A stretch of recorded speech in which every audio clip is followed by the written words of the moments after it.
So, let's have candidate number 10. May gusto ka bang pasalamatan? Marami po. Kung may papasalamatan man po ako, una-una sa lahat kay God.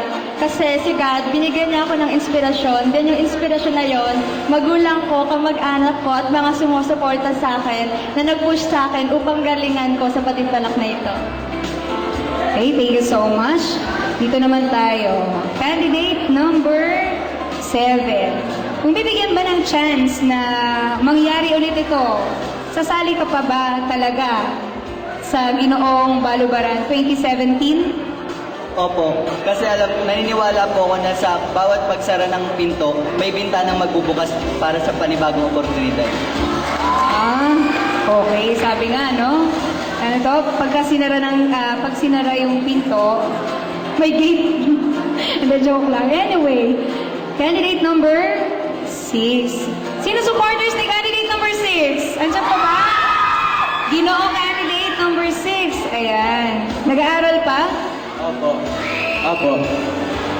Paano kung may isa sa mga judges dito, sabihin, mag-artista ka na lang. Kukunin kita bilang artista. Bigyan ng jacket. Ipagpapalit mo ba yung pag-aaral mo? Hindi po.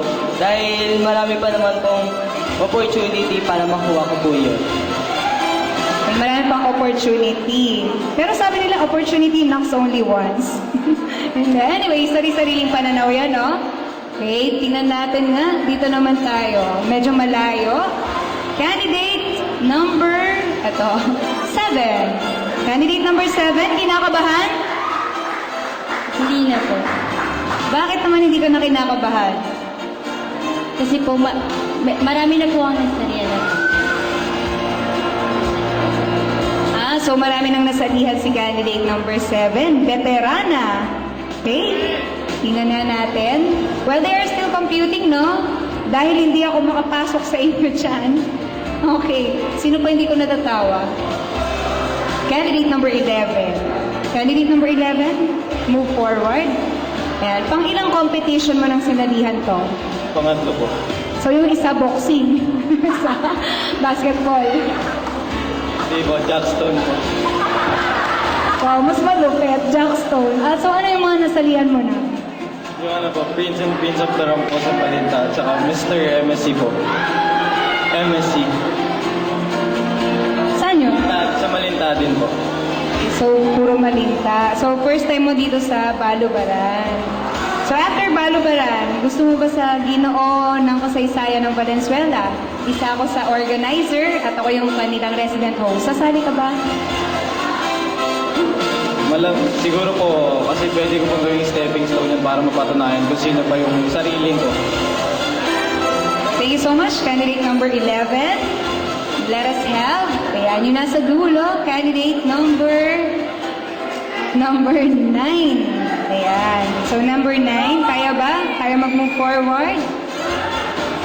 Ayan. Okay, sige nga, tingnan natin. Ang ganda ng red gown mo. Ayan. Kung bibigyan ka ng chance, anong color yung susuot mo? Red pa rin po. Yung red po nagsisimbolo bilang roses po. Okay. So, favorite mo ang red? Hindi naman. Pang ilang sali mo na to sa pageant? First time po.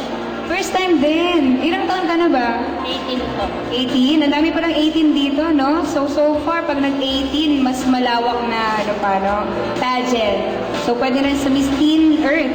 Ha? May bala ka bang sumali? Meron po. Okay, ngayong year na to. Meron po. Wow. So, this is just one way to be there. Thank you so much, candidate number 9. Candidate number 12. Ayan. Candidate number 12, wag mo akong pagtaguan. Ayan. So, si Kuya. Ano name mo? Carla po.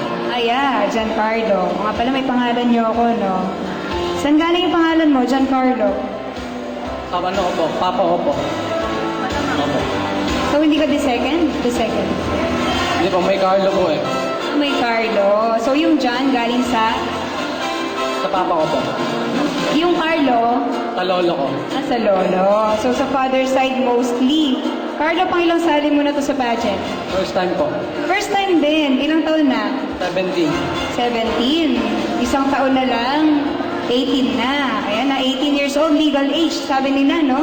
Ano ba yung mga gusto mong ma-avail as 18, as doon na sa legal age natin, kung sakaling dumating ka na sa legal age mo? Na ma-explore ko pa po yung payagan pa po ako makalabas-labas tapos makatapos po ng pag-aaral. So pag 17, hindi pwede makatapos. They're just kidding. So kasi pag 18 years old na, marami ng privileges, no? For example, sa license, pagboto, diba? Bumoto ka na ba? Na-try mo nang bumoto? Hindi pa po. Kahit sa school? Hindi pa. Hindi pa. You have to practice your right, diba? So pag nag-18 na, tatakbo ko sa akong president eh. Boto mo ako ah. Just kidding, Carlo. Thank you so much. Okay, so boys, ninenervyos pa. Lahat yata sa girls natawag ko na, no? Number 2, hindi pa. Sa candidate natin, sa boys. Yan. Okay. Dahil nakangiti ka, gaano kahirap ngumiti ng ilang oras? Hindi ko mabilang. Mahirap ba? Nakangawit. Nakakangawit. Ano ba yung technique para laging all smile? Kasi pansin ko ngiting-ngiti ka eh. Nakakatawa kasi yung katabi ko eh. Yan tayo eh, laglagan eh.